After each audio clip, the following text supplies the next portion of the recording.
إن الحمد لله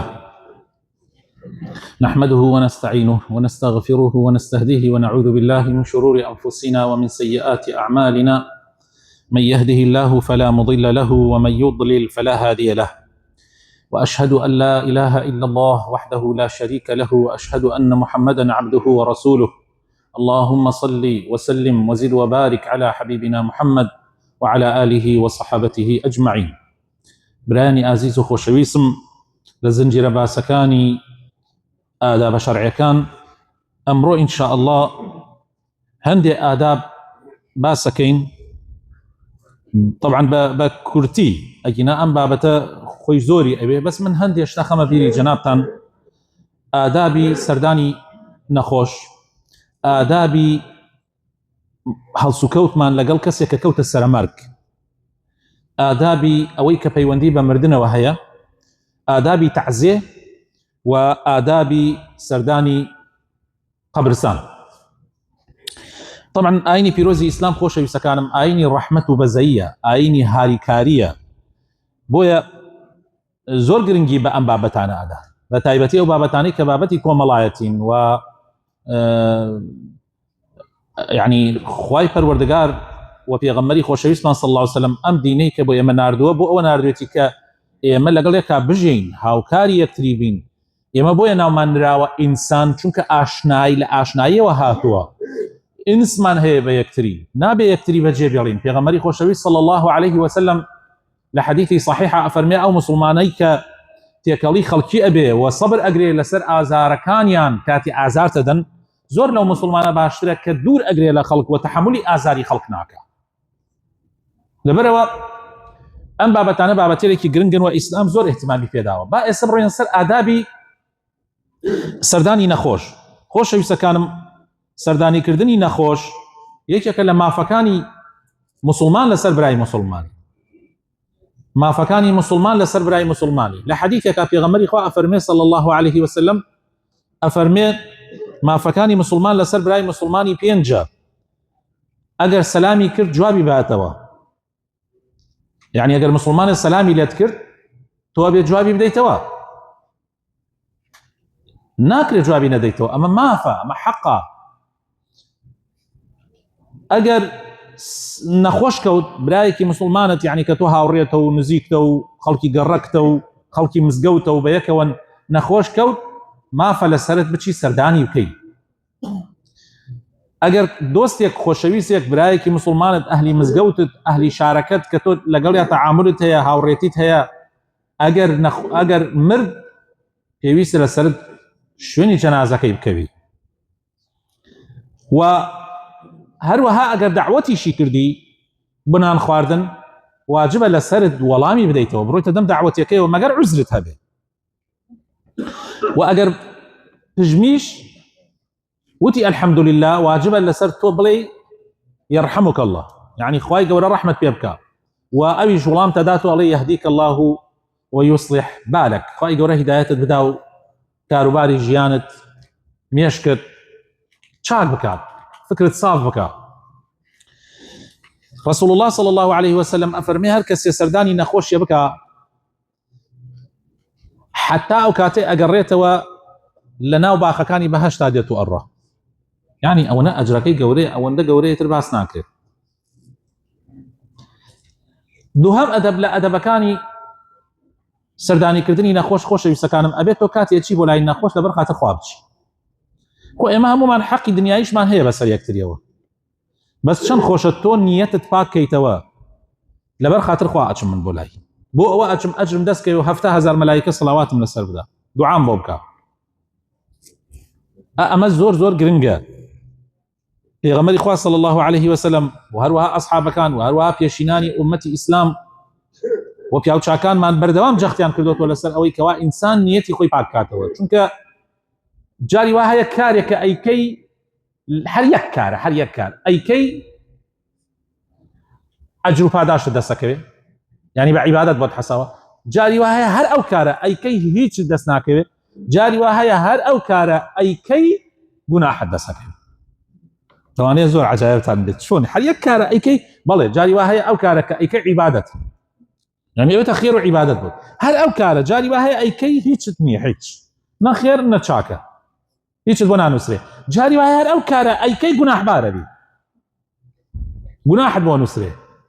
شون ما موسى بلى تو جاري وهي الرئيس سرداني مسلمان كي لبر خاطر خوا بس لبر خاطر خوا هيك ني لبينتانا او بو في غمري خاص الله سبحانه فرمي خوا ملائكه كان سرجع دكي كابرا الله لبر تشيتو الرئيس سرداني ام كابراكي مصلحتها على بينتانا الله والله هيك مصلحتني لبيننا دي الله من مجدد في ادم من لا ينخوا وهاكم مجدد في ادم كخوي تعالى لي تخوش عليه تو تشني او كابرا تخوش قالك خوش انا تو خوش اما عباده نيتك دو هم كس كهيتشي نيه نتشاكي بو نسرنا خراب او من كوملايتي لاني كوملايتي ها فالكاني كي لاني كوملايتي قيشك كاكا خو او هاتي ومال مش تشمبولاي هيك دسناك لاني كوملايتي هيك ما بس يا الدنيا اي اويك قلنا احبار بتشيا اويك كتشي في جواني ان هي لمالو ها يا كابراك الدوله من تو اتشي يعني هنيك اللي يبكي وكبلي هاسي نيتك هنيتي ناو دلو تو اتشي بلاي كابرا لبرو يسيريك شكيكي لبرو يسيري خوشكيكي لبر اوي جاسوسي بكي لسري لبر اوي هنيتي دلو اشتغاني كشتي قوري لعبادته بو هيج بو جناح شن مهمة نيت زور مهمة بويا انما الاعمال بالنيات يا غمر فرمي صلى الله عليه وسلم مرة سكر دو كان بنيت نيت اشتكانها مش تكر يعني ستواتو بو ليلة القدر بس هي هاتو بو ليلة القدر يعني هاتو الاماء يس الليلة بس هيجي وانا نسي شو كاتي وبر برادر وكان ما بمشي بو مسجد ما تعرق ساعة كيف هاتو بو كذا هي هاتو كاتا كوجي في شاله لا ملعبك لا سرجع دك لبارك كذا انشتن لين رجلي انا كشاو جغري انا كشاو معنا يسحاتو يا جماعه برن خلوا يغشكو وتورن بوي يا هيا مثلا هلا كاميرا كانوا اي بينم الرات للريقي كان غير دين تشتكر الاوانش الرات اللي دانش سي بو سي كامكا ايش مدينيه هي بس ضمننا يا باني كان في بيجم كروجو انا كم مين لو كرو خوش لو خوش ياخذ جلهبه خلتي شيء تيسير خوش كاكتك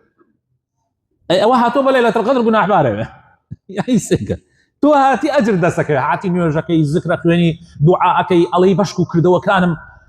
يعني لا اخوي تعالى شوي ليله القدر كردو انو سير رزق زياك اخوي تعالى رزق انو سير مشو انا رزق انو سير تو سيك يعني سي الموضوع كان شنو قوريت نيتي قوري زور مهمه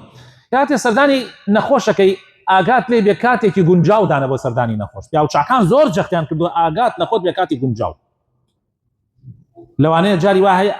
تو ئەڕۆی کاتەکە زۆر نەگونجاو بۆیە کاتی گونجاو ئەبێ ئینسان مثلا بۆ نمونە معقول نییە تو دوای نوێژی بەیانی بچی بۆ لای نەخۆش یعنی مثلا يعني معقول نییە مثلا لە کاتی نوێژی مەغریبا بچی بۆ لای نەخۆش لە عادەتی کوردەواری خۆمان وایە دوای نوێژی مەغریب خەڵ نانەخۆ وانە يعني كاتكان انا قلت انا دوين يجيني مرو مثلا خلق عام لا يخو اخوي نا اخو اخوي يسرحتك كادو بينه ام كاتنا قنجاوني ابو سردان نخوش ما قلت له شنو نديروا هاتي موضوعك جوازه بلام اصل وايا تو دوين يجي اشابتي اصل وايا تو دوين يجي عصر مثلا قنجاوه خلق عام وكاتنا بكاتيكي قنجاوه زان كاتي شي ولا نخوش امان هيك كتير الادب كان اويا كم دامش بيزاري مكة كاك بيزاري مكة إلا مجر نخوش وهي أشي أتقريبا زور أو تخوات وزيت الدانش أيش كوتي توزيت الدانشة مثلا تو بالريال ده دقة دانشي كوتي توزيت الدانشة مرة ساعات دانش هم ده دقيقة دانشة هم نيتي بير هالصا أقل قوي حسيك توزيت الدانشة خينا بس لو أنا يعني خوت أنا زعلان نخوش برينا نخوش بعام ناوز شيء هي پێویستی بە سەرئاوە پێویستە بە مێزکردنە جاری وا هەیە غازاتی هەیە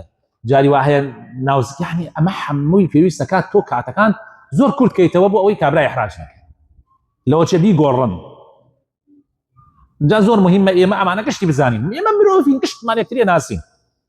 کاممانێ نەشێتە سەرئاو کاممانێ تەنگاو نەبێ کاممانێ ناوزی گێشەی نەبێ کاممانێ مە گشتمان وەک یەکین ئەوە نییە بڵێ کابراوەتی من نیمە و تۆ هەتە ئەمە یان گشتمان وەک یەکین مرۆڤ وایە بۆیە با ئاگامان لێ بێ کاتەکە گونجاو بێ وەختەکە گونجاو بێ کەم دانشی مەگەر خۆی حەزکا کەسەکە خۆی وتی مەڕۆ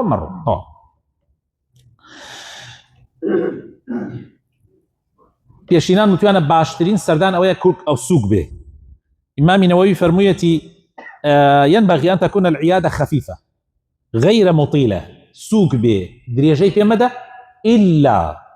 إذا رغب المريض إلا مەگەر مەریزەکە خۆی حەزکە جاری وایە تۆ لە لای شیفاە نکەیت خوای گەورە ئەوەی داوە خەڵک خۆشەویستە. پێنجەم خۆشەویستەکانم کاتێ چی بۆ لای نەخۆش دڵی خۆشکە قسەی باشی بۆ بکە قسەی خۆشی بۆ بکە باسی ڕەحمەتی خوا بکە باسی ئەوە بکە کە خەڵکانێک هەبوون نەخۆشی زۆر قورسریشیانە بوو الحەمدولله ئێستا چاک بوونەتۆ حتا بە بیشی بینی ئەو خراپە تۆ هەر ئومێدی بدەرێ. برادرێ وتی وەڵڵاهی چووینە بۆ لای کابرایەک نەخۆشیەکی شەقیقە و تۆزێ بارەکەی زۆر قورس بووە وتی لێ هەر دانیشتی کابرا وتی وەڵڵاهی خزمێکی ئەمە ئەم حاڵەتەی بۆ مرد توشتی هەر چی بەکن پیرە نەکراوی نەمەزانی چی بڵێ گورودم ئیشارەت مەدا فایدە ناگەوت واو مرد لەوە کاتە جاری وایە ئەڕێ بۆ لای خەڵک خەزێرگەنی باس مردنەکە ئێبا بە ئەو کابرای نەخۆش لە مردن ئەترسێ هەمومان با پیریش بێ حتا پیرەکانشمان لە مردن ئەترسن. جا ئاگامان لە خۆمان بێ ئەوە زۆر گرنگە. شەشەم دوعا بۆ نەخۆشەکە بکە. دوعا زۆر گرنگە بەڕێزان. بۆ نمونە لەو دوعایانەی کە يعني مثلا لای کەمەکەی بڵێ إن شاء الله كفارته عينا پێغەمبەری خوا صلی الله علیه و سلم ئەمەی وتۆ بەس بە زمانی عەرەبی إن شاء الله كفارته لا بأس طهور إن شاء الله إن شاء الله بێتە کەفارەتی گوناحەکان. ئەمجا دوعای تریش هەیە بۆ نمونە پێغەمبەری خوا فەرمی أسأل الله العظيم رب العظيم أن يشفيك داواکارم لە خوای پەروەردگار بۆ خاتر ناوە جوانەکانی خۆی شیفا بدە. ئەگەر زیاترت زانی جاری وایە تۆ خوێنەواری و الحەمدولله کاوراوەتەنی یان مەلای یان نیوە مەلایەکی بڕێ دوعامان هەیە زۆر گرنگە لە لای نەخۆشا بیکەیت. ئەگەر نەخۆشەکە کەسی خۆتیش بێت نزیکی خۆتیش بێت و ئەم دوعایانە بکە زۆر چاکە دەست خەرە سەری يعني هەر دوعایەک لەم دوعایانە بکەی چاکە. بۆ نمونە بڵێ أعوذ بكلمات الله التامة من كل شيطان وهامة ومن كل عين لامة. ئەگەر گومانە تەبێت بوونەتە چاوە ئەم دوعایە زۆر چاکە حەوت جار بیڵێ أعوذ بكلمات الله التامة من كل شيطان وهامة ومن كل عين لامة. ئەمە دوعایە بۆ چاو. هەروەها دوعایە ترمانەیە هەروەک ئەمە وایە بەس دوعایە بۆ هەموو نەخۆشیێک أعوذ بكلمات الله التامات من شر ما خلق. ئەمەش دوعایەکی تر ئەمانە دوعای ئاڵتوونین. بسم الله الذي لا يضر مع اسمه شيء في الأرض ولا في السماء وهو السميع العليم. بسم الله الذي لا يضر بناي أو خواهي كهيج ضررك ناقيني أوي هالا عصمانا كان أوي هالا زويا ضرر ناقيني أما حو جاربوي بخونا جاء أقر بخوين دستي تسرسري زور شاكرا. پێغەمبەری خوا صلی الله عليه وسلم سرداني هن نخوشيك بكردا أيوت عم دعاء أخونا دستي خصة سرسري أي فرمو اللهم رب البأس اذهب البأس واشفي أنت الشافي لا شفاء إلا شفاءك شفاء لا يغادر سقما. أي خواي رب الناس للرواياتك رب البأسات أي خواي هالوردقاري همو خلقي عمنا خوشي لسر دابا شفاي بدا يا شافي شفايك حجنا خوشي لجانا نيلي شفايك وكبلي بن بري كان خوشكي أمج زور شاكا أعوذ حوت جار هر شويني خوت يعني هي خلقي تر ئەگەر ئازاری هات دەست خەرە سەر ئەو شوێنە بۆ نمونە ناوسکت بۆ نمونە سەرت بۆ نمونە قوڕگت شوێنێکت ئێشی دێ ئەم دوعایە زۆر گرنگە بڵێ أعوذ بعزة الله وقدرته من شر ما. ئەگەر بۆ خۆت ببێژی ئەجیدو ئەگەر بۆ ئەو بێبێژێ ئەگەر پیاو بێبێژە یەجیدو ئەگەر ئافرەت بێبێژی تەجیدو. ئەم دوعایە بخوێنە أعوذ بعزة الله وقدرته من شر ما أجد وأحاذر. ئەمە زۆر گرنگە حەوت جار بیخوێنە يعني زۆر گرنگە ئەمە من شەرمەکەم بڵێم من خۆم تەجروبەم کردووە چونکە ئاەتی قورئان و حەدیثی پێغەمبەر تەجروبە ناکرێت ئەگەر عەقیدەمان هەبێ تەئکیدین وایە خۆش نییە من بێژم تەجروبەم کردووە بەڵام بەخوا من خۆم لە ژیانمان زۆر ئیسفادەم لەم ئاەتان حەدیث و ئینانە کردووە دوعایانە کردووە زۆر بەڵێ بڕی ئادابمان هەیە بەڕێزان پەیوەستە بە ئەو کەسێک کە ئەکەوێتە حاڵەت سەرمەرگ ئەوەی ئەکەوێتە حاڵەتی سەرمەرگ ئەگەر ڕوویتە لای سنەتە تەلقینی بکەی بە لا إله إلا الله تلقين بلا پێغەمبەری خوا فەرمێ لقینوا موتاکم لا إله إلا الله تلقینی لا إله إلا الله چییە ئەوەی کە کورد خۆمان تلقین وات یەگەیشتووە کابران مرد و لەسەر قەبرستان بۆ یەکرێ بەس خۆی تلقین چییە تلقین ئەوەیە کە کابرا لەلایەدا نەنشتیتە تۆ لەلایەدا نشتیتە ئاوا جاجات دەنگت بەرز کەرەوە بڵێ لا إله إلا الله ئیسا عەشایر خۆمان وا ئەزانێ وای باشە فڵانە کەس بڵێ لا إله إلا الله بڵێ لا إله إلا الله هنا خراپە بڕێ کابرا ئەترسێنی یعنی ها خەریکە ئەمری تۆ بڵێ لا إله إلا الله نە وا مەڵێ لەلایەدا نشە ئاوان کە دانیشتە زکرەکەی جاجات دەنگ بەرز کەرەوە زکرەکە بڵێ لا إله إلا الله ئیتر خۆی ئەبیسێ ئیتر ئەویش ئەیڵێ ئەوە تەلقینە بأدبه ولا لا دانش تذكر بك جار لا إله إلا الله بك لا حول ولا قوة إلا بالله بك يتأج جوي لي أبي يا غمري خواه فرمي صلى الله عليه وسلم هركسك آخر كلامي لا إله إلا الله بيت شتبهشت هركسي آخر كلامي لا إله إلا الله بيت شتبهشت بشكو إن شاء الله ويتو تأثيري كردو يكسروتي لا إله إلا الله روكردنا قبلة أجر كسك بزاني نزيكي مردن بيتو باش وهاي وقت شون لنا وقبر إنسان آوا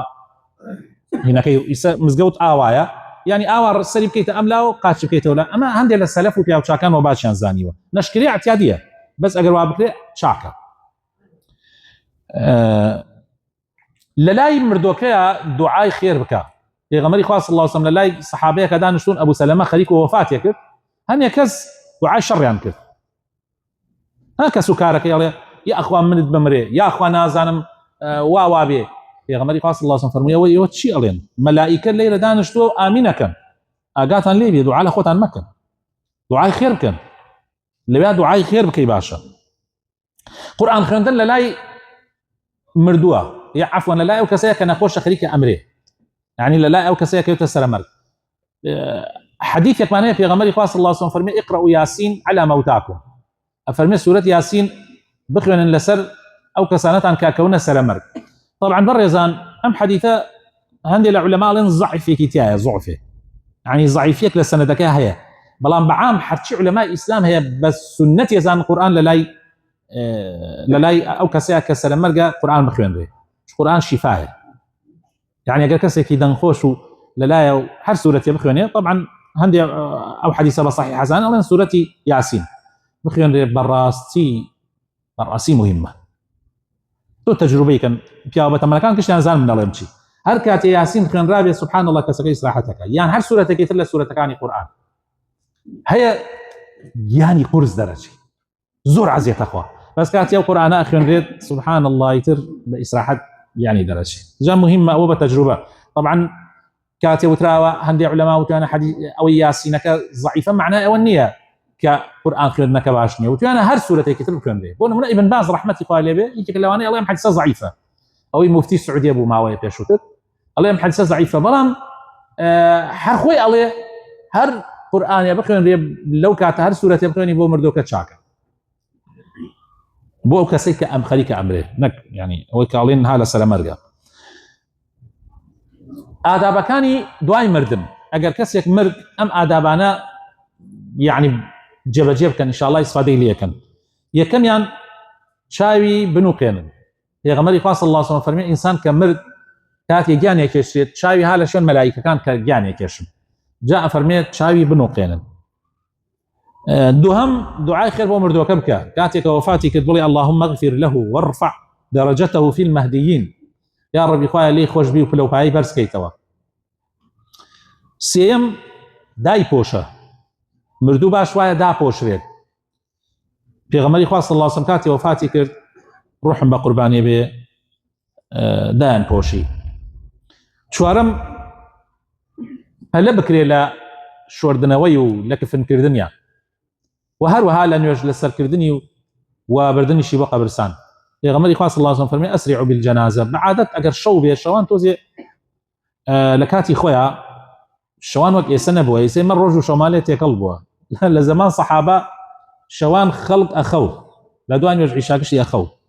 بەیانیان خەڵخەڵەسیان ئەخەو ئیستا گۆڕیاوە دنیا كشتي حموت يكشو تمليكا والروش خلق خوتوا يسأل جنازية كتابية بيانيان خلق خوتوية يعني براسي جنازة لدواني ورو خلق زورت لك يتشويني يا شوان خلق زورت لك يتشويني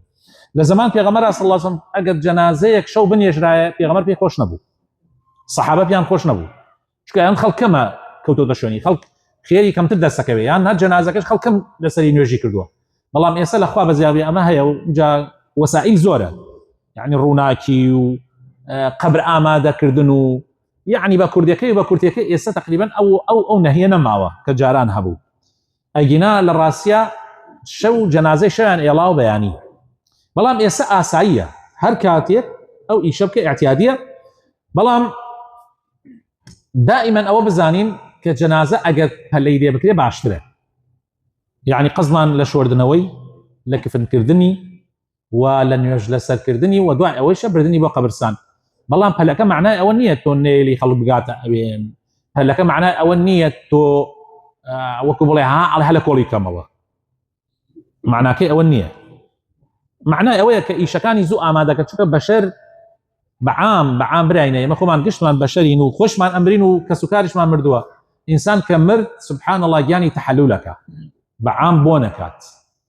زور بمينيتو بونكا وشرع أفرمي زو آمادي كان بأوي زو بندري لقبر تابونكا سبحان الله بشرة شن ضعيفة أم بشرة بيني 15 صال عمرك عاتيادي بس سيركي 2 ساعات يلا طول دوين مردن أم لا شيء أو روحت يا درك يا سبحان الله أم روحشتك زور عجيبة حتى أخوي تعالى القرآن فرمي يسألونك عن الروح قل الروح من أمر ربي زور عجيبة أم روح بولن جستيا بيه بون ناكات بو أم روحت دركت يتر يكسر أم لا شيء يتر أقوره عندي الآدابي تعزية خوش يسكانم يكم طبعا تعزية دروسته شرعا تاسيروج تعزية دروسته تعزية معناه شيء كلمة تعزية خوش يسكانم يعني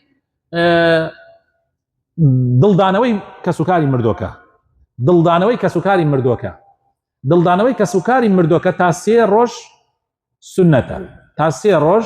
خەڵک بێت سەرخۆشیت لێ بکە دڵت باتەوە ئاساییە بەڵام بڕێشت هەیە لە تعزیە حەدیثێکمان هەیە سەحابەیەک ئەڵێ ئێمە دانیشتن بۆ تعزیە و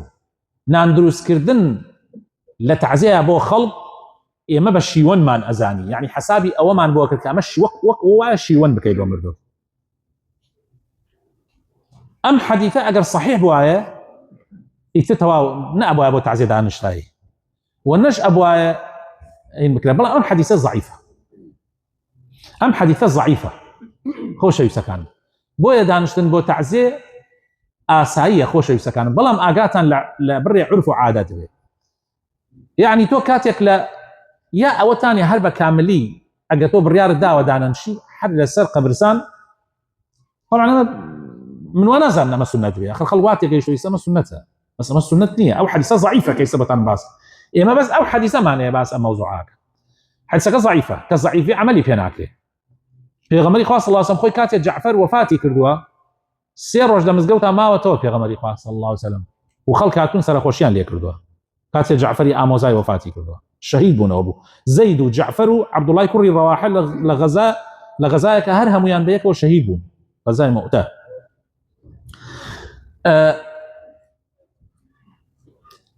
دانشتن بو تعزية برزان من أليمي يا أوتاني الداهر منش أقدانانشي تو قناعات دوايا دانانشي وعزيتنا خويتو كمان وازان مردوكا شايستي أوي متوزي عزيتي بوبكوين بلا من هنيك سيتر واتي كما سنته اگر داننشي هر دامنش لما ليش دامنش هل يكسر سر قبرسان بلي مسلمانا اخو من طاقتهم نيه امانه مش ويش سنته شكو سنت نيه يعني وانا زي ما سنته بس سنتي دامنا بس بلي من طاقتهم نيه طاقتي يوم دي مردو بو دانشم هل يسلي لسر خوش كب كان والسلام دوايج لمال دانانشم كسنيته بما چونکە تو لە قاعدانانشی قەرەباڵغێکە خەیتە کۆڵانەکە 100 سیارە لە کۆڵانەکەتان هەیوێستی چادرێک هەڵەدەی یان چادر هەڵنادەی ماڵەکەت دراوسەکان و هەمووی مەشغوڵەکەی کۆڵانێک مەشغوڵەکەی جاری وا هەیە کۆڵانێکی دووسایدی برایم پاشا هەیە لە سلێمانی جعدەی برایم پاشا یەکێکە لە جعدە زۆر قەرەباڵغەکانی سلێمانی کە جاری وایە بە چارەکێت و دەرناچی لە 100 مترە لەو جعدە جاری وایە چادرێکیان هەڵدا لەبان لە سایدێک لە سایدەکانی ئەو جعدە ئێمە کەی ڕاست ئەمە کەی دینە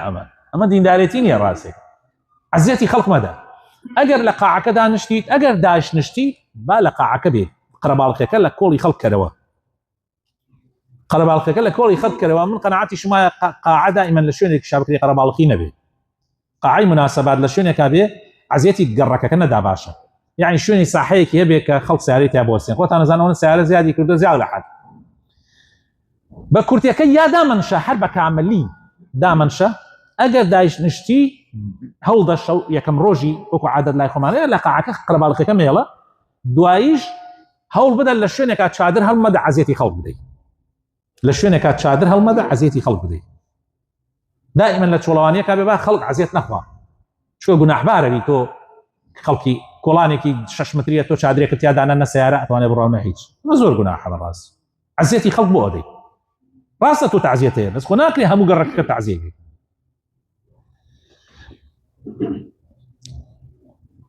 کەوابوو سەرخۆشیکردن لە مسلمان واجبە خۆشەویستەکان تۆ ئەگەر مسلمانێکی برادرت هەیە پێویستە سەرخۆشی لێ بکەی کاتێک کەسێکی ئەمری ئەگەر تۆ نەچی سەرخۆشی لێ بکەی یان هیچ نەبێت لەسەر قەبرستانەکە ئەگەر پیا گەیشتی کە خەڵک کەمە گەیا پیا تۆ چەندێک جەنازەکە تاخیر کەی بڕێ خەڵکە ناگاتی هەیە ئیشی هەیە لە نەخۆش هەیە ئیلا شوێنێکی تر ئەبێ هەبێ یان ڕێگایەکی تر ئەبێ خەڵک سەرخۆشی لێ بکە دائما ئەو کەسەی کە خاوەن مردۆکە دائما بەتایبەتی لە ڕۆژی یەکەمە لە حاڵەتی یەکەمیان صبر بخەبیری کەوا عالم مردن حەقا و ئەبێ هەمومان تەسلیمی قەدەری خوا ببین و تر ئەمە خوا هەر ئەوە نەدایەتی و مەڵێ ئەو کەسە شارەزایە من ئەم قسانە بۆ بکەم ئەگەر مەلایەک کوڕەکەی مرد مەلاوێ تۆش هیچ شوێنەواریت نییە نەسیحەتی بکە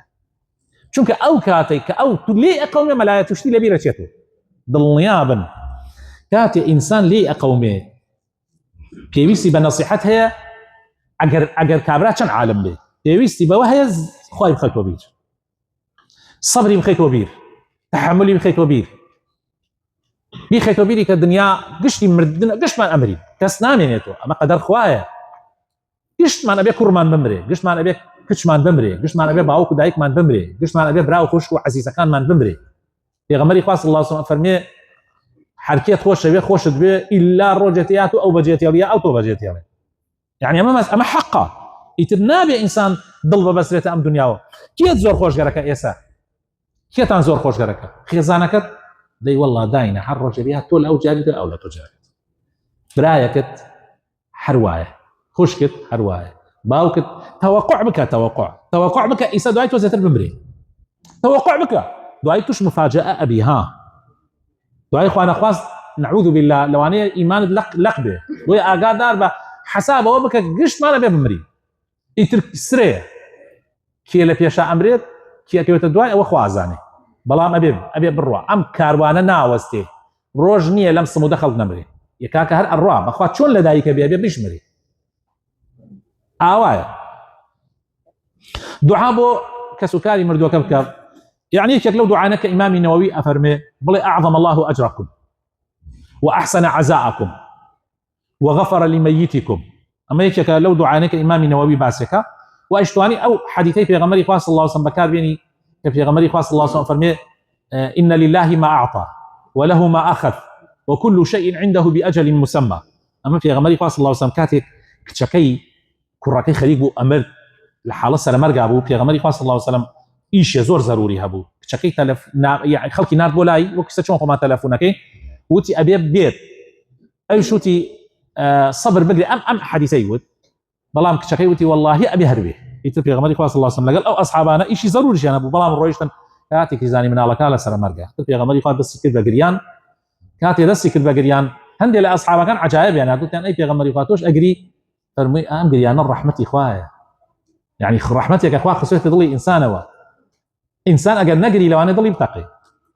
خوي تعالى أم قرياني دانا بلام قريان كاتي حرامة ئەگەر تۆ بقیژێنی و هاوارکەیت و یەقەی خۆت بدڕیت و دەمچاوی خۆت بڕنیت و قشی خۆت ڕاکێشیت و قوڕ بکەیتە سەرا و قوڕ بکەیتە بانشانە و ئەمە حرام. بەڵام ئەگەر تۆ بگری فرمێز بە چاوەکانتە بێتە خوار و ئەمە دیندارێتیە. خەڵک بە غەڵەت لەمە تێگەیشتووە، ئەمە دیندارێتیە. یعنی ئەگەر نەگری چاوت قایم بێ مشکی لێ ئەڵێ بەرا ڕۆ ئەم عالەمە چەندێک چاویان قایمە ڕاستەکە کەس ناگری. معقولە تۆ خۆشەویستترین کەست بمرێ و نەگری؟ ئەمە چاو قایمیە بەڕاستی و گوناحیش نییە گریان بەبێ شیوەن و هاوار و واوەی لێ. نان دروستکردن ئەگەر مردوو کەسوکاری مردوو نان دروستکە بۆ خەڵک گوناحبارە، ئەوە گوناحە. خەڵک ئەبێ نان بۆ ئەو دروستکرد، دراوسەکانی کەسەکانی باگیان کەن. ئەس ئەو پێغەمبەری خوا صلی الله علیه و سلم فەرمێ اصنعوا لآل جعفر طعاما فإنهم أتتهم ما يشغلهم. بۆ مناڵەکانی کەسوکاری جعفر خواردن دروستکەن، خەڵکی نەخواردنیان بۆ دروستکەن، چونکە ئەوان ئێستا حاڵیان بار لیان قەوماوە. جا کەسوکاری مردوو لەو کاتە بەڕێزان ئەبێ دەستیان ڕاکێشی بۆی خواردنیان بە زۆر بدەیتێ، ئەبێ خواردنیان بە زۆر بدەیتێ. ڕەحمەتی خوا لە پێشینانمان بێ، پیاوە پیرەکانمان و ئەمانە زۆر زۆر گرنگ بوون. ئەوان کات یەکێک ئەمرد یەک قسە دراوسەکان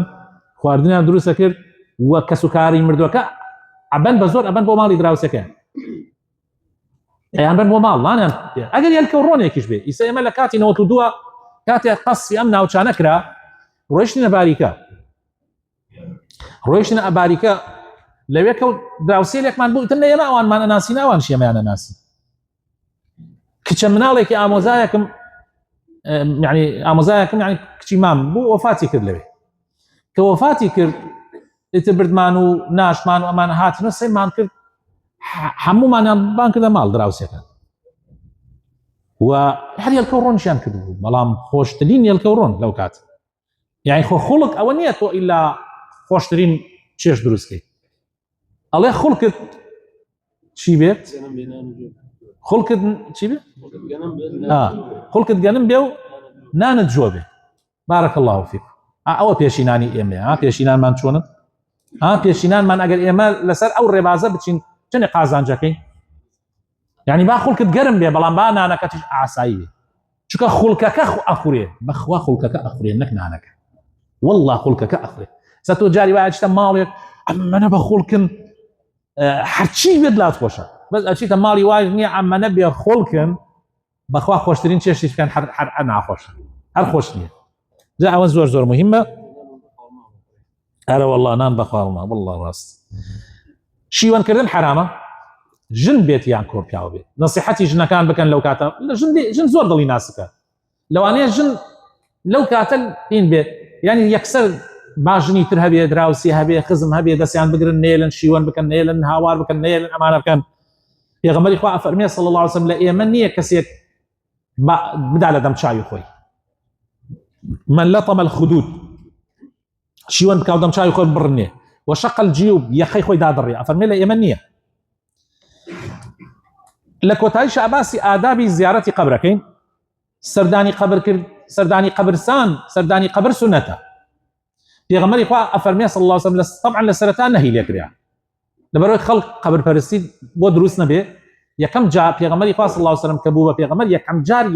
قەدەغە کریا خەڵک سەردانی قەبرستان کرد. بەڵام دوای ئەوە پێغەمبەری خوا صلی الله علیه وسلم فەرمووی ئەلا كنت نهيتكم عن زيارة القبور ألا فزوروها. كنت نهيتكم عن زيارة القبور ألا فزوروها فإنها تذكركم الآخرة. من قەدەغەم لێکردن سەردانی قەبرستان کرد، بەڵام ئیسە بیکەن چونکە مردنتان بیرەکاتەوە. کەوابوو سەردانی قەبر زۆر گرنگە بۆ دوو شت زۆر گرنگە. یەکەم مردنت بیرەکاتەوە، وەڵا بۆ سێ شت، با بیکەینە سێ شت. یەکەم سوکنایی دڵە بۆ ئەو کەسانی کە کەسکاریان حالوێ. سبحان الله دڵ سوکناییەکە وەک چۆن زیندوو بێ سەری لێدەی ئاواتانی. دووهەم قیامەتت بیرەکاتەوە. سێهەم دوعای خێر بۆ ئەهلی قەبرستانەکەی، بۆ مردووەکەی خۆت و خەڵکی تریش. ئەمە زۆر زۆر گرنگە. سنەتە چیتە سەر قەبرستان بڵێ السلام عليكم أهل الديار. سلام لە هەر هەمویان بکەین، من المؤمنين والمسلمين. سلامی خواتان لێ بێ ئەهلی قەبرستان، لە مسلمانان و لە ئیمانداران. وإنا إن شاء الله بكم لاحقون. خەمتان نەبێ بەخوا ئێمە ئیسە کەڕێیەکەین، ئێمەش ڕۆژەتیە میوانی ئێوەی، ئێمەشتی ئەمە شوێنی گشتمانە. ڕۆژێکیان کابرایەک بەرپرسێک گەیشت بە ئیبراهیمی کوڕی ئەدهەم لە دەشتاییەکە. ئیبراهیمی کوڕی ئەدهەم زۆر جار ئەچوە چۆڵەوانیەکان لێ تەفەکوریە کرد. تەفەکوور یعنی بیری لە ئەچیتە چۆڵاییەک شاخ و داعینێک دۆڵێک لەوێ زیاتر خواتەکەوێتە بیر. ماوەی جارێک ئەمە عیبادەتی پیاوچاکان بووە، ئەمەیان کردووە بەتەنیا چوونەتە ئەو شاخ و دۆڵانە لەوێ بیریان لە خوا کردوتۆ لە گەورەی خوا کردوتۆ. ئەمە عیبادەتە. ئەمە جا ئیبراهیمی ئەدەم لەو دەشتە بوو، نە کابرایەکی ڕئیسی پۆلیسەکانی ئەو زەردەمە هات ئیشی بوو لەوێ، نەیزانیمە ئیبراهیمی کوڕی ئەدەمە چوو زانێ. ئەو کاتە پیاوچاکانی ئەو کاتە ئەمامەی سپیان بەسەرەوە و جووبە لە بەریان نابێ، خەڵک جیاوان هەموو خەڵسەری بەستو بووە. ئەو کات هەموو خەڵک یەک وا بوو. ئیتر چاوی پێکەفێ ئەڵێ ئەوە ئاوەدانی لەکوێیە؟ ئەڵێ ئەوە ئاوەدانی لەکوێیە؟ ئەویش دەست درێژەکە بۆ قەبرستانی ێژێ ئەوەتانی. وەڵای تر ئەمیش قەمچێکی بەدەستەوە کێشێت دەمچایە. لە من پرسیار ئاوەدانیت لێ یەکەم تووشێشی ئەوەتانێ. ئیتر ئەو ئەڕوا ئەم بەجێتی ئەڵێ طبعا دیارە یەکێ لە ئیشەکانی ڕئیسی پۆلیس لەلایەن خەلیفەوە ئەوەیە کە سەردانی ئیبراهیمی کوڕی ئەدهەم بکە. سبحان الله، یەکێ لە ئیشەکانی ئەوەیە سەردانی ئەو بکە، لەلایەن خەلیفەوە هاتووە بڕۆ سەردانی ئەو بکە. وڵای تر کە ئەڕوا ئیشی خۆی تەواوەکە دوای ئەڵێ ماڵی ئەدەم ئیبراهیمی کوڕی ئەدەم لە ئیزن لەوانەیە احتیمالی هاتوێتەوە لە مزگەوتەوە ئەڕواتە دەرەوە. کاتی دێ سەیرەکەم ئەو کابرایەوە قەمچەکەی داهێ. ئیتر زۆر پەشیمانە بێتەوە. ئەڕمێتە من دەسیاو شەڵێ قەینا کوڕم گردن تازابێ. ئەی ئەڵێ بۆچی من پرسیارم لێت کردوتم ئاوەدانی کامێت وتت ئەوەتانی؟ ئەڵێ ئەخر ئەوە ئاوەدانیە، ئەمە چۆڵەوانیە. تۆ قەت بینیتە لێوە خەڵک بێ بۆ ئەیرە؟ هەر لێرەوە خەڵکە ڕوا بۆ ئەوێ. ڕۆژ بە ڕۆژ قەورسان ئاوەدانە بێتەوە شار چۆڵە بێ. ڕۆژ بە ڕۆژ قەورسان ئاوەدانە بێتەوە شار چۆڵە بێ. ئەوە دڵنیا بن. دوعاکردن بۆ ئەهلی قەبرستان زۆر گرنگە. دوعا بۆ مردوەکەی خۆت بکەیت و ئەوانیش هیچ نەبێ بڵێ اللهم اغفر لهم وارحمهم اللهم اغفر لهم. خۆ دوعا بەڕێزان مەرج نییە تۆ دانشی هەزار دوعا بزانی، هەر بەس ئەمە بزانە، هەر هەیسە بۆ جەنازەیش کاتێ تۆ نوێژ لەسەر جەنازە ئەکەی هەر ئەمە بزانە گەورەترین دوعات کردە بڵێ اللهم اغفر له وارحمه اللهم اغفر له وارحمه اللهم اغفر له وارحمه. خوایە لێی خۆش بە، خوایە لێی ببڕە، خوایە ڕەحمی پێ بکەیت. ئەی ئەمە گەورەترین دوعایە. ئیسە تۆ ئەچی عومرە ئەکەی یا ئەچی حەج ئەکەی، تەسەوورەکەن لە هەموو عومرە و حەجە یەک دوعا زۆر سنەتە، هەرەوە هاتووە لە سنەتی پێغەمبەر. تۆ یەک مانگجار وایە های لە حرەم یەک مانگ چی دوعایەکەیە لێ زۆر سنەتە بیکەی. ربنا آتنا في الدنيا حسنة وفي الآخرة حسنة وقنا عذاب النار. أو أبين باكستان يكانوا ماليزيا يكانوا أندونيسيا يكانوا دفتر يكا بدسيان وكتاب يكيزلا كشتي دعاء ودبارة يكانوا هيك أصلي كينيا كرت بوخد دعاء بو هنا كان ممكن أقاتا لبدعي سر قبرستان بي آمان طواف بدر قورا مكان سمعي سجن جكان من عجائب عن كمام وسع طواف بدر قورا شونك دي إمام عمر أي فرمون من لو أنا ناترسم كزماني جاهليتي عن بينية، من لو أنا ناترسم كزماني جاهليتي عن بينية، من لو جنجانا أترسم كلدواء أو تين زماني جاهليتي عن نبينية. جامنيش أليم جنجا كان عجائب تاني كات يما ألين طواف بدور قورا مكان، يا إما ألين داوالا مردو مكان، يا إما ألين تبرق وقور مكان. يكفي عليك بتمن بوبينا حتى تمني من حتى زماني من أويك تمني لبنجا صال وبانو به لتمني وبنجا صال وبانو به يكن بوبينا لنا أمز قوتا بدوري قبركي إبراهيم سمينا سرنا خواردوي نشوة السر قبركي سي مدري وداواي لسي مدري كردوي نشوة الدايا عورانو سيبر دي خشة بان يكتري سر بقبضة ناجح من يا ناجح نابن نشوة اللاي حزرتي غوز وداواي لحزرتي غوز كردوي. طبعا حزرتي غوث هالكلمة دروسنية أول شيخ عبد القادر قيلانية بو خلق يجي حزرتي غوث يعني غوث يعني يعني هاوار بيا كرب يعني وقتها هيك لنا وكان إخواء المغيثة يعني فريات الرسا. إما الشيخ عبد القادر قيلاني من ناو غوث يعني جاوا كل إخوان بيشن غوزي قيلاني يعني غوث يعني هاوار بيا يعني هاواري بيا فرياتك حتى عما ندرو دلسانا كده أن كاكا حركة مثلا لنا بحر لي قوميا ليكنا قوتي غوزي قيلاني بقيت من يكسر جيش ترانسري من أولم راسك جيش ترانسري بلام أو الشيطانة شونك نك غوثي قيلاني نك الشيخ عبد القادر قيلاني بالرحمة بيه بلكو بيغمري خوش صلى الله عليه وسلم ناقات فريات اللوي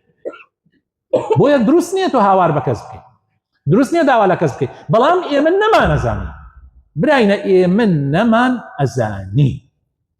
جاران بريزان خلقة توافي كرب دوري أو بياو شاكانيا لهرشو نكا بياو شاكيا دا بنشتايا مقامي كان بوي دروس سكر لهرشو نكا بياو شاكيا بهاتا هر ميواني شيو كده دا نشتايا دعي قبل إني كان دروس سكر مقامي كان بوي دروس سكر خلقة شو بدورة توافي داوار ما نكرد بياو شاكان داوار ما نبياو شاكان نكرد يا مان كوا يعني آخر كس أقلبير من بايد داوام على أخواك وأما عجائب يمكن إسام كان جانا عجائب يعني تبغى تشتي وهابوا أنا والله بابا تشيل صلب ليس بو بأخوان من له هشتاو شش وهشتاو حود ويا كم جاك كتير كم خلنا دوا سير يمكن أما دروسني القرآن يحكم جان تفسيره كم خلنا سير يمكن أما دروسني إيتر دادام وبابام دا نشتبون يجي أم دقة ثانية على أولي أم دقة الرك دا نشتبون إيتر منيش على عساك قوام مثلا اشتي صور جرينجم دوزيتو بابي غير ما دادام بابام شوف دا نشتبو من ألبوم 5 سال 4 سال 5 سال شو متم أزاني دادام يا كم جابوا دادام قصد بابام يجوا ولا نشتبو متم أزاني دادا دروسني تو هل يشي عبد القادر فرياي كو عبد القادر فوتم زمان دروسني يتراوي شو تي بو دروسني خوش ميقرق دادام زور وتي بو دروسني بو حرام وتم أخذنا بهواك تخوا هل يجي عبد القادر فرياي كو عبد القادر هواره نابع بيجي خوايا هواره چونکە عبد القادر ئەولیای خوا بووە خو نابێ هاواری پێ بکەی ئەبێ وتم حتا تشتێتریش هەیە وتی چییە وتم وەسەی مدریش نابێ هاوار بەس چی بوو سەیر بابام کرد بزان بابام چییە کامەک ئەلەم قسانەیە بۆ مسیرم کرد بابام دەستی بۆ گۆچانەکە برد ئاوا ئەی من نەمزانی یعنی بەڵام دڵم لێدا باوەڕ ئەکەی فریای خۆم کەوتم گۆچانەکە دێم هەڵگرت تێمی یۆشان نەداوە تێگەی ئەگەر فریای خۆم نەکردایە دوو قاچ نەشکات خەڵک وایە زانی کفرەت و بێژیە هاوار مەکە شێخ هاوار مەکە سەید ئەولیاکان کەراماتیان هەبووە پیاو چاک بوون ئەمانە بەڵام دروست نییە تۆ هاواریان کرد دروست نییە ئیش خوا بدەی بە عەبدی خوا هەر کەسێ ڕێز لە ئەولیا و لە ئیمامەکان نەگرێت ئێمە بە موسڵمانی نازانین هەر کەسێ ڕێز لە پێغەمبەرەکان و صدیقین و شوهەدا و صالحین نەگرێت ئێمە بە موسڵمانی نازانین بەڵام نابێ هاواریان پێ بکەین نابێ داوایان لێ بکەین نابێ ئیشی خوا بدەن بە ئەوان آخر ئەڵێ مامۆسا ئیسە تۆ ئەگەر ئیشێکت هەبێ ڕاستەوخۆ ئەچی بۆ نمونە ئیشت بە وەزیرێک هەیە تو یەکسەر ئەتوانی یەکسەر بڕۆی بەلای وەزیر یا ئەوێ بەلەوە تەلەفۆنێکەکەی بۆ کەسێک و لە ڕێگای قایم قام ئەدوا بۆ لای نازانم پێ و اینجا ڕۆیتە نووسینگەی وەزیر و نووسینگەی وەزیر ئەڕوا و هەنگاو بە هەنگاو ئەگەیتە لای وەزیر خۆ یەکسەر ناتوانانی بڕۆیتە لای وەزیر ئەم ئەولیاناشە ئاوا هەنگا بابەگیان تۆ خوا تەشبیه مەکە بە وەزیرەوە چونکە وەزیر ئاگای لە من نییە من چیەکەم چی ناکەم بەڵام خوای تەعالی لە قورئانی پیرۆزە ئەفەرمێ وإذا سألك عبادي عني أي پیغمبری خوا اگر عبدکانم پرسیاری منیان لێ کردی فإني قريب أجيب دعوة الداعي إذا دعاني هەر کەسێ داوام لێ کە یەکسەر ڕاستەوخۆ داوام لێ بکە پێویست ناکە بێتە لای من واستەی بۆ بکەم بەڵام دروستە بە مسلمانی بڵێ دوعای خێرم بۆ بکە چونکە دوعای مسلمانان بۆ یەکتری قبولە إن شاء الله يعني من يثبت بڵێم دوعام بۆ بکە خوای گەورە پیغمبری خوا فەرمیێ صلی الله عليه وسلم دعاء المسلم لأخيه المسلم بظاهر الغيب مستجابة دعای برای مسلمان بۆ برای مسلمانی لە پاشە ملە إن شاء الله وەرگیراوە و مەلایکە ئەڵێ بۆ خۆشی جا ئەمە زۆر گرنگە ئەم بابەتە ئاگامان لێ بێ ئەوە برادەرێ پرسیاری کردبوو لەسەر ئەوەی مامۆسا هەندێک باسی تەوحیدمان بۆ بکەم من بۆیە ئەم بابەتم ئاوا ئین کرد و پێغەمبەری خوا صلی الله عليه وسلم لە حەدیثا فەرمێ قەبرەکەی من مەکەنە جەژن يعني ما يمكن شوية خلق بيه سرداني مكاو وكو جشن خويا برازينو لو انا اسا مش عجائب كان بيه والله امشت انا حمي ما بتشاي خمان بيني معنا من برسالتان لي كم خلقي كفري خلقي ام اواني دورو بري كفريه ايما حمو جمعوا بين شميك قشتي ناكوت الربرا ابراهيم سمين لي كشتي بخوا خلقم بيني زور بي گنجكاني كفري ما طوريان هبو بطلبيران ان سنه قبيران قصه فشت ما طركان وشوار وبينج اكوتنا الريب لو ابراهيم سمين لوي لدوري قبركاني سي مدري ابراهيم سمين امانها البركيان كردو الرجبلك والجنوب يا بس يعني تيكلا كردو لوي جناح كان كريا وابو يا وان ابو يستش بس مكاني كو ماوا وني بيجي او الرجل سلم كان فيديو كي صالكاني هاشتاكان رسمي وكاتم ماوا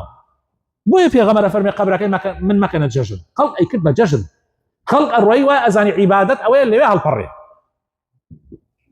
والله بەخوا ئەمە یعنی ئیسا کەس باوەڕ بە قسانە ناکە گەنجەکان ئەمە ئێمە دیمانە بە چاوی خۆمان یە لەخوا بەزیاو بێ الحەمدولillah ئەم مامۆستا ئاینیانە توانیان الحەمدولillah ئەم دینە بۆ خەڵک ڕوونکەنەوە تا خەڵک تۆزێ وشار بۆتەوە خەڵک تۆزێ ئاگادار بۆتەوە داوام وایە خوای پەروەردگار بۆ خاتر ناوجوانەکانی خۆ ڕەحمان پێ بکە هیدایەتمان بدا نووری ئیمان بکاتە دڵەکانمان دامەزراوان کە